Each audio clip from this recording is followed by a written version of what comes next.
Hmm. Well. Would you look at that? That is a really pathetic high school mean girl's cowardly way of calling someone out without calling them out. I guess I hit a nerve, huh? Okay, MisAnthropony, you want to do this? Let's do this.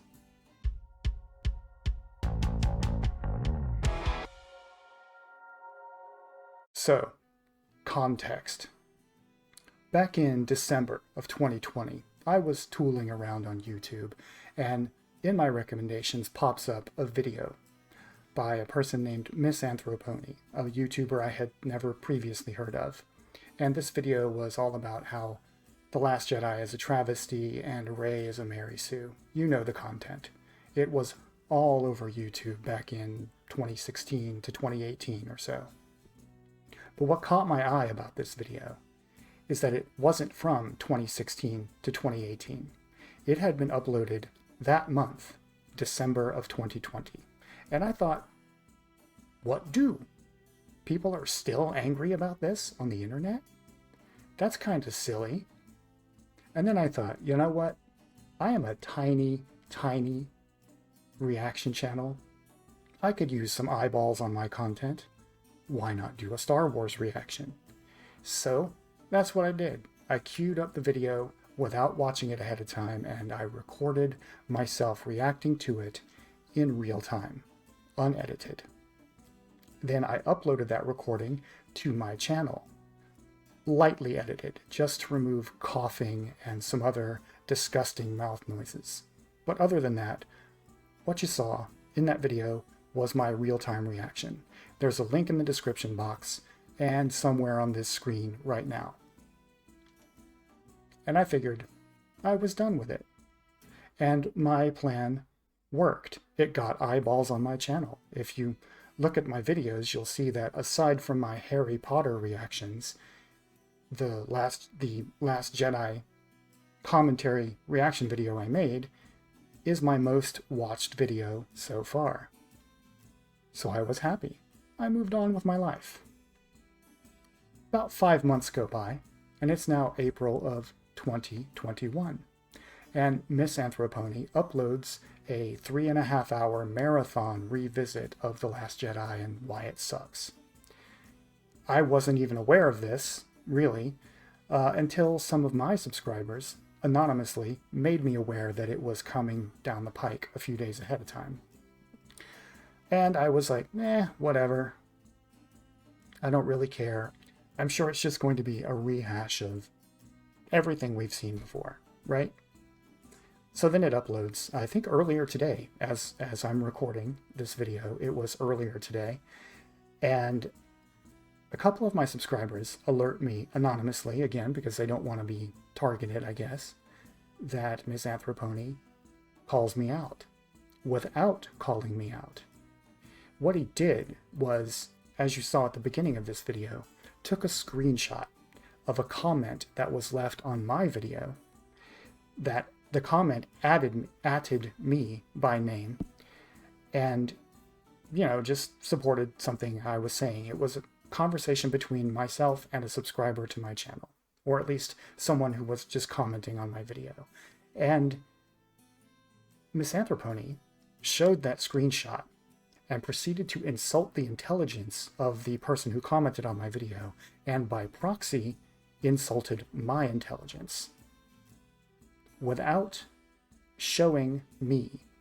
Everyone else he called out, or most people he called out, at least in the segment that I saw, that I originally reacted to, he would put a screenshot of their actual channel on his video. But with me, all he did was show my @ on a YouTube comment from one of my videos. That was it. Now, originally, I was going to ignore this. But then I realized this is kind of a big deal for my channel. This is a milestone. It's the first time I have ever been called out by another YouTuber. I was called out in a cowardly, very misdirective high school gossip girl way But still, it counts. So I'm going to treat it like a big deal. I've done some editing with this video, added in some music, and other things involving the new toys I have. So first, let's check out what MisAnthropony actually said that involved me and someone who commented on my video. Anyone who calls Luke and Anakin a Mary Sue in a desperate attempt to defend Rey has no idea what one actually is. This is not an opinion. It's an irrefutable fact that Rey is a Mary Sue. She is the Mary Sue to end all Mary Sues, the president of Mary Sues, the queen, the empress, the goddess, the ruler of all Mary Sue-dom. If I ever find a character that manages to be more of a Mary Sue than her, I will actually shit myself, because I don't want to believe that it can possibly get worse than this. Oh, and for all the idiots saying she can use a lightsaber because she trained with a stick, no, that puny staff is not the same thing as a lightsaber. A lightsaber is not a weapon that you can just pick up and start using like it's a random sword. You have to actually train with a lightsaber for a very long time before you can start using it. Rey shouldn't be able to freely use a lightsaber just because she was trained with that stupid staff. That's the same thing as saying you can use an FGM-148 Javelin anti-tank missile because you have experience in shooting a pistol. Okay, all right. So the thing that I find really adorable about that comment is the confidence with which he delivers it. It's what I like to call arrogant ignorance. It's the display of someone who is the least informed person in the room, thinking that they are the most informed person in the room and refusing to let it go. Now, I should clarify the word ignorance. When I say ignorance, I am not trying to insult the intelligence of anyone. Everyone begins from a place of ignorance. It is the first step of learning. It just means a lack of knowledge. So being ignorant about a subject is perfectly fine. That's where we all are on most things that we don't know about. The problem comes in when somebody insists that their ignorance be treated as the equivalent of knowledge. And it gets even worse when they are, frankly, kind of a dick about it. And that's what's happening here. What you just witnessed is the martial arts equivalent of a climate change denier saying something like, well, global warming can't be real because CO2 doesn't count as a pollutant. It's a comment that's designed to sound smart and clever to an audience who knows less about the subject than the speaker does, or at least know more about the subject than the speaker does. And in many cases, it's effective, because what it's designed to do is tell the intended audience what they want to hear to make them feel smart and clever, and to activate thought-terminating cliches in their minds. Cliches like Rey is a Mary Sue. And that's great if that's your goal. The problem is that when a statement like that is heard by someone who knows more about the subject than you do, it doesn't hide your ignorance at all. It reveals how deeply ignorant you are on the subject. And while ignorance as a state of being is not shameful in any way, being arrogant about it is. What MisAnthropony is doing here is a performance. It is not an attempt to engage in good faith criticism. It is not an attempt to have a good faith conversation or to achieve accuracy in criticism. It is designed to project a particular image of what it means to be a Star Wars fan, what a true Star Wars fan, what it means to be a critic, what it means to be, for lack of a better word, powerful. So because it's not designed or intended to have a good faith conversation, we are not going to have a good faith conversation here. The only point of this video is to mock MisAnthropony, because mockery is all he has earned. However, I am going to put a little bit more effort into this video than I put into my first one. I'm not just going to sit here and babble at you unscripted. I did do some editing because I learned some new tricks, got a new camera, decided to have fun with it. I'm also going to show you in a little bit some footage from my old YouTube channel. Well, we'll get to that in a minute. It is relevant. First, I want to talk about historical context. MisAnthropony did not get the idea that Rey is a Mary Sue through a rational thought process. He absorbed it from the fandom menace. Right? The beginning of the meme that Rey is Mary Sue is the fight at the end of The Force Awakens. A lot of people watched that fight and felt that she had not earned that victory because she, quote, lacked training.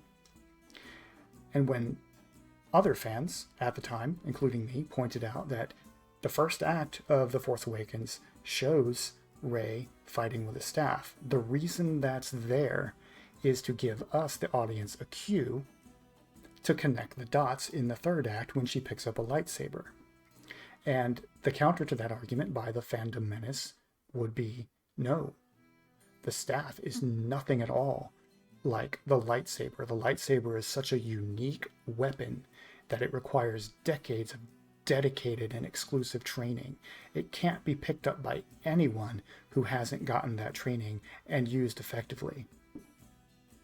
Unless that character's name is Finn. Because you see, Finn has never picked it up either. And The Force Awakens gives Finn the backstory of a stormtrooper for the same reason that it shows us Rey fighting with a staff. It establishes that both of them have extensive combat experience. So therefore, when we see each of them pick up the lightsaber later in the movie, we as the audience can connect the narrative dots and say, oh, yeah, that makes sense.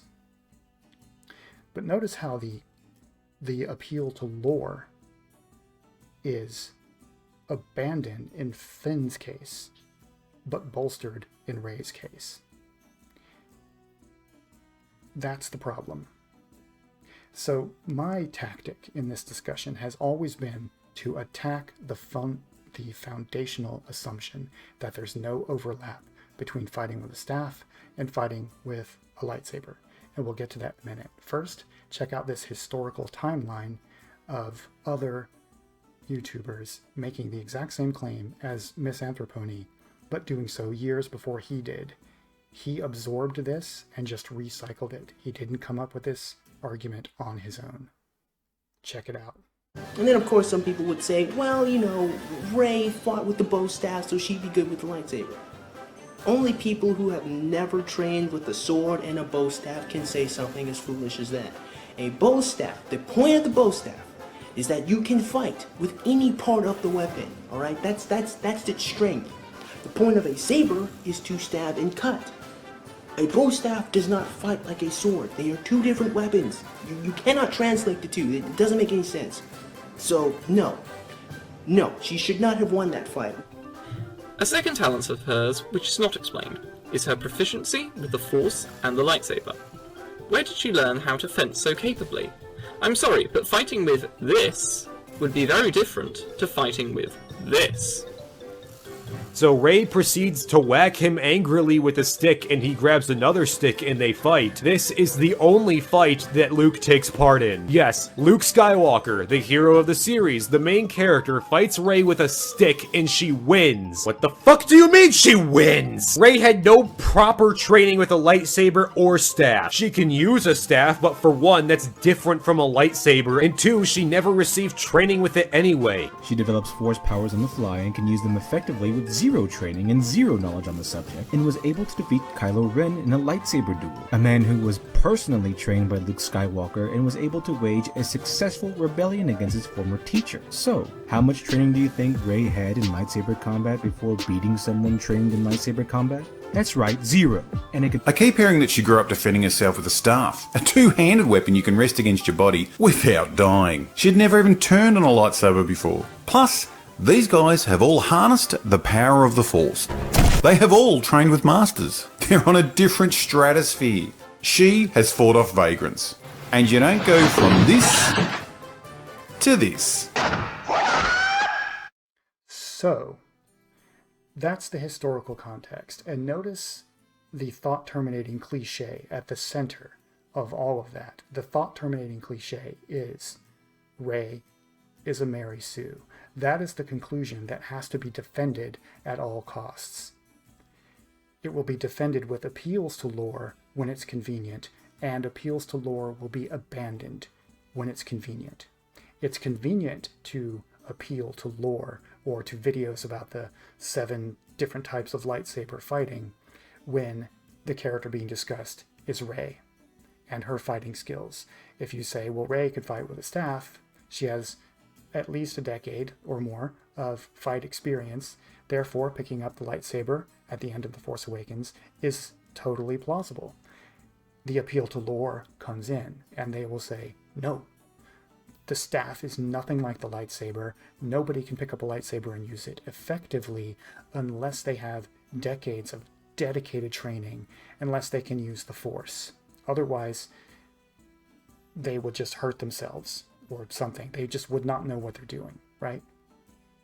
But if the character being described is Finn, and Finn is being contrasted with Rey, suddenly lore doesn't matter. Suddenly, videos about the 7 types of lightsaber combat don't matter. The argument will be, it makes more sense for Finn to be able to use the lightsaber because he has decades of combat experience as a stormtrooper. Not, notice, decades of dedicated lightsaber training, just decades of combat experience. So, if appealing to lore isn't actually the way to resolve this question, all we have left is an appeal to real-world physics and geometry and anatomy. That's it. That's why I harp on that aspect of the discussion, because lore is only a convenient defense of the meme. When it's no longer convenient for defending the meme, suddenly lore doesn't matter. So let's take a look at the claim I made in my first video. I showed footage of people engaging in a real-world staff fighting martial art and engaging in maneuvers and moves that translate very easily to staff fight, or to sword fighting, and by extension, saber fighting. Now, I'm going to do whatever the ×5 equivalent of doubling down is. Decoupling down? I don't know. Check this out. So here's the part where I double down ×5 on my earlier claim that yes, a person who knows how to fight with a staff can easily pick up a sword or a lightsaber and use it effectively, even though they have never touched it before. I know that people like MisAnthropony and the other folks I showed you in my previous montage of fandom menace types asserting that this is impossible. I know that they don't know what they're talking about. And I think the evidence of your eyes in this little video montage of staff fighting techniques from 10 different martial arts around the real world will demonstrate that fact. Now, it isn't necessary to know anything about staff fighting or sword fighting in order to connect the dots here. The reason The Force Awakens shows Rey fighting with a staff in the first act is to establish for the viewer that she is a competent fighter. Therefore, when she picks up the lightsaber in Act 3 to win the fight against Kylo Ren, that's all we need. Narrative logic is enough to connect the dots there. This is movie making, it's not a textbook.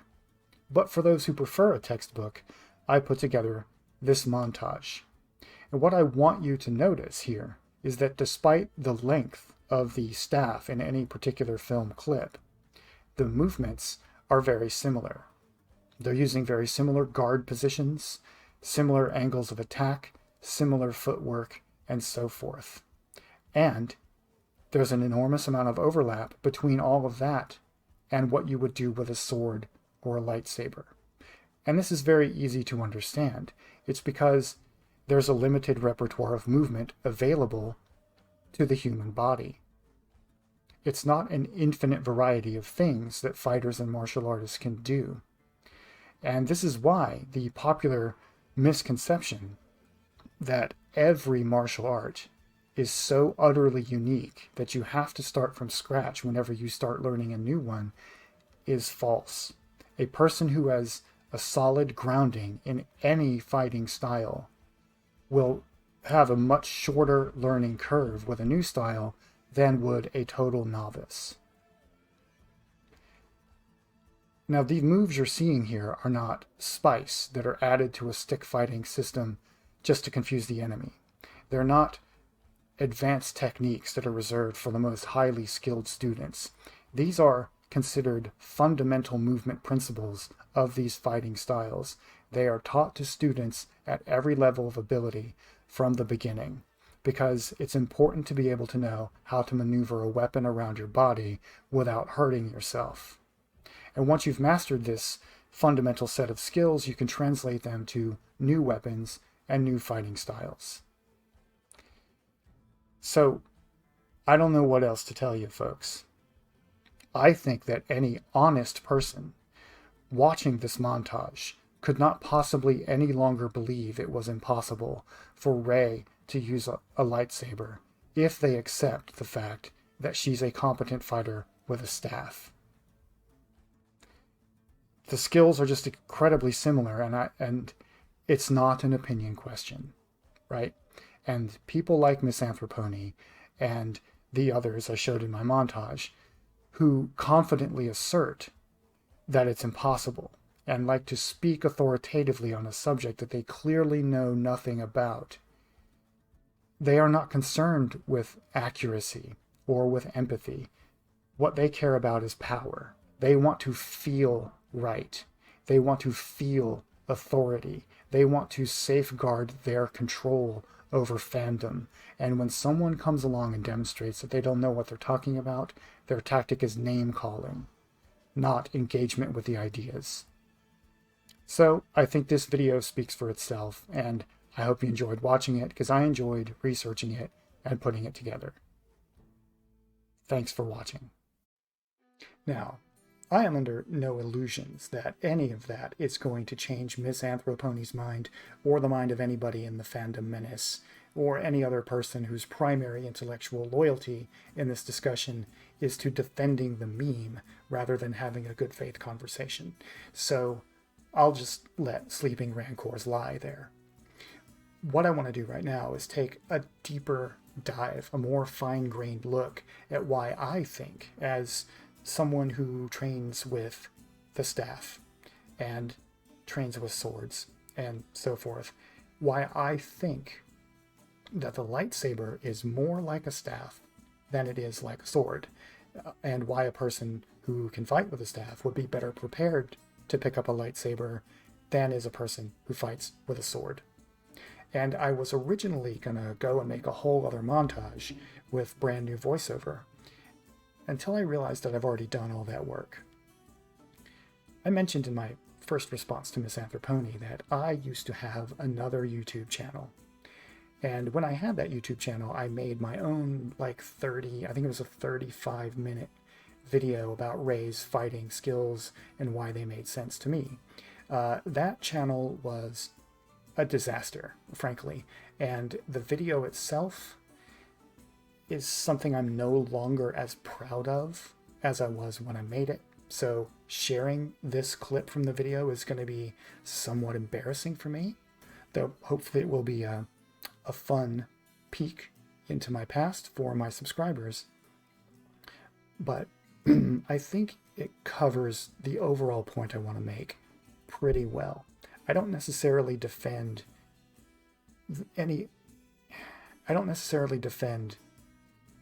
some of the specific wording I use in this video, but I would still stand by the overall point.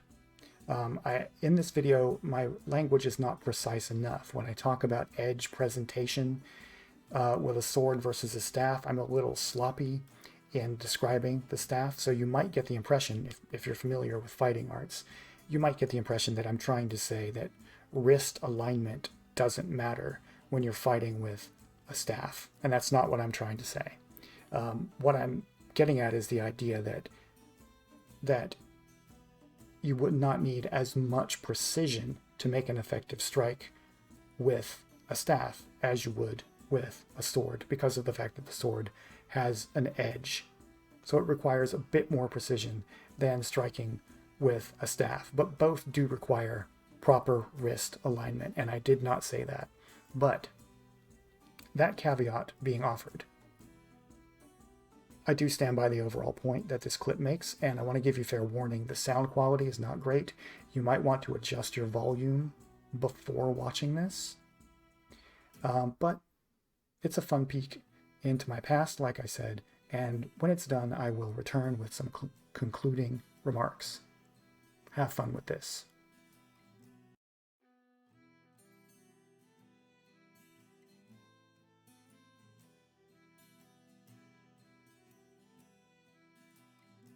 But there has not been a 4-year rage campaign waged against Finn on social media, so suffice it to say that if Finn being able to use a lightsaber the first time he touches it makes sense to you, then Rey's ability to do the same thing should also make sense to you for the same reasons. And if it doesn't, I submit that there is more going on in your thinking than just a concern for narrative elegance. But on top of all this, Rey's weapon of choice, the staff, further equips her to get good with a lightsaber pretty quickly. And that's because, contrary to popular belief, lightsabers are not swords. Now, sure, lightsabers in Star Wars canon evolved from swords, and they kind of look like swords, but they have some physical characteristics and mechanics that make them more staff or stick-like than sword-like. So, a person who has lots of experience fighting with a staff or a stick is gonna understand lightsabers almost instantly. To demonstrate this point, I'll need to lay some groundwork, as I did with the universal principles of combat. First, we need to clear up some limited imagination, let's call it, about how to fight with a staff. In most pop culture depictions, staff fighters use their weapon primarily as a close quarters tool. Their grip hovers around a point roughly in the middle of the staff, and they move it around their body like it's a kayak paddle. Star Wars is no different in this regard. It has shown us both Darth Maul and Rey fighting and moving with the weapon in just this fashion. And this is a perfectly valid way to use a staff. But it is not the only way. And in some traditions, it's not even the main way. Many staff fighting regimens emphasize a sword-like grip and sword-like guard positions. This is both because such techniques extend the reach of the staff fighter and because staves are used as training tools for sword fighting. My favorite evidence to cite here is European martial arts. Several extant training manuals from the medieval period include staff work in their fencing curriculum. For example, Joachim Meyer's thorough description of the art of fencing, first printed in 1570, includes an entire chapter on staves and other pole weapons to supplement the material on various types of swords and blades. And it makes eminent sense to use staves and sticks as precursors to sword training. Having no cutting edges, a staff allows the novice student to learn how to move the weapon around their own body at speed while minimizing the chance of serious self-injury. By the time a student has become competent with a staff, they will have begun to internalize the universal concepts of combat that I outlined earlier, and thus their transition to swords and other weapons will be a lot smoother. And the lack of a cutting edge is something that staves have in common with lightsabers. It's what makes lightsabers more stick-like than sword-like. Since neither weapon is sharp, they require less precision in striking to damage the target.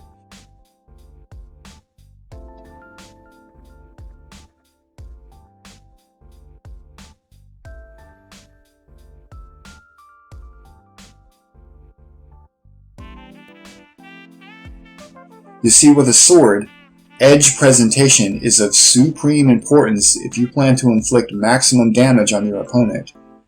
And proper edge presentation requires a great deal of finesse and precision that simply don't matter when striking with a staff, or with a lightsaber.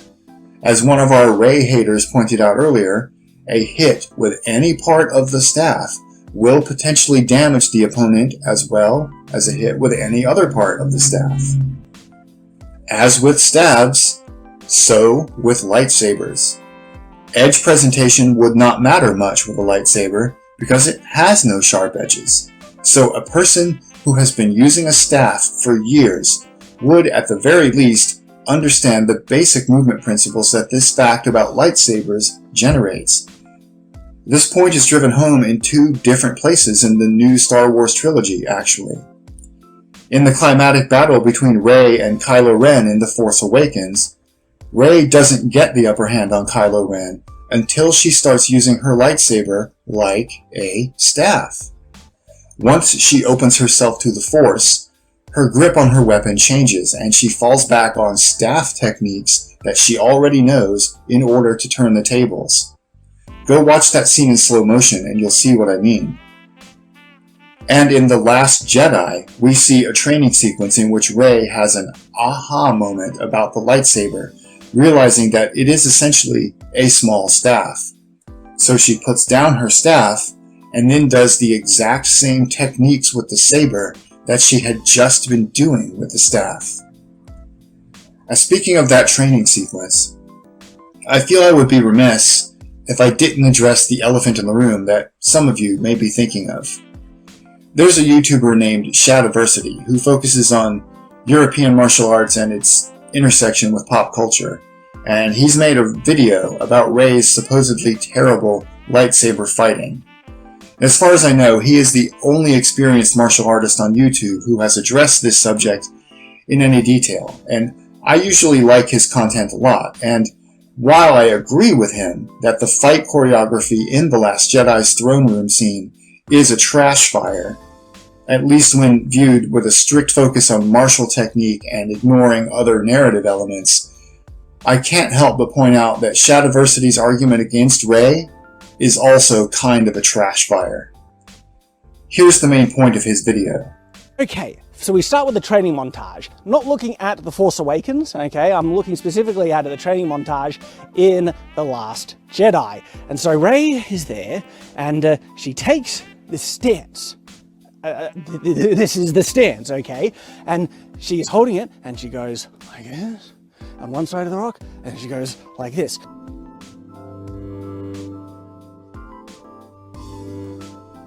Now, why is this a horrible sword fighting stance? If you guys know anything about martial arts or swordsmanship, you will know what I'm about to say, okay? This is horrible because there's no forward and back balance. This stance like this, okay? Get a solid knock, you don't go flying back. Why do you think in martial arts the stance is always a foot forward and the foot isn't directly back behind that one? It's off, okay? So this means you get forward and back stability and also side to side stability. This is the most fundamental stance in so many martial arts. But this thing, okay? No! It is wrong on so many levels, okay? And she keeps it through most of the training montage. So after she does that, and then you see kind of an up, the camera is down, facing up, and you see her doing this. This isn't an over an exaggeration. This is what she is doing.